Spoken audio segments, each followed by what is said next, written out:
Contactors are at the heart of almost all motor control circuits. For such important components, they are surprisingly simple. Here, we have a contactor that has been opened up. This is what it looks like closed. The contactor has various connection points.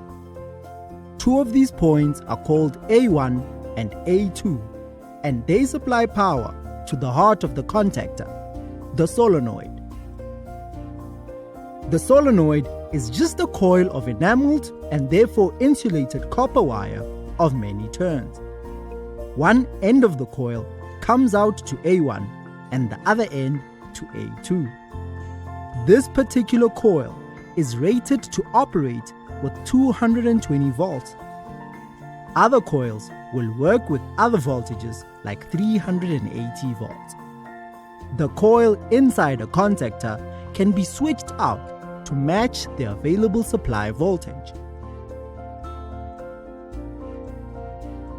This coil is positioned to fit within two iron contacts. One is stationary, the other movable. The spring is used to keep the contacts apart when the coil is not energized. When the coil is energized, it generates a magnetic field. This magnetizes the contacts, and the movable contact is attracted to the stationary one. Let's close this contactor up and connect the coil to power so that we can see how it operates.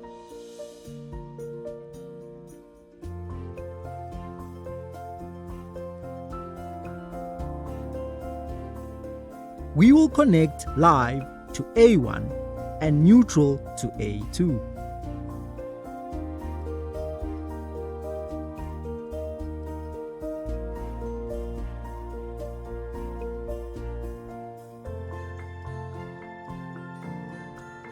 If we supply voltage to the coil, we will energize it and cause the contacts to close. The coil is energized, de-energized, and energized again. With the coil energized, we should have continuity between the supply side of the contactor and load side. Let's test for continuity using a multimeter.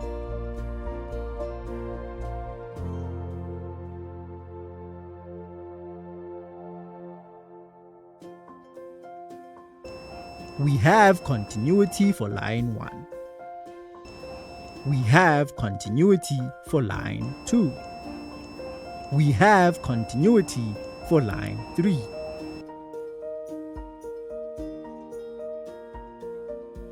With the coil energized, we can use the contactor to supply whatever load is connected.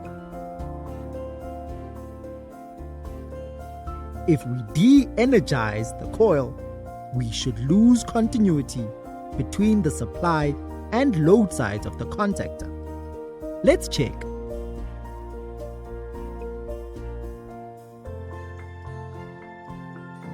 Line 1, no continuity. Line 2, no continuity. Line 3, no continuity.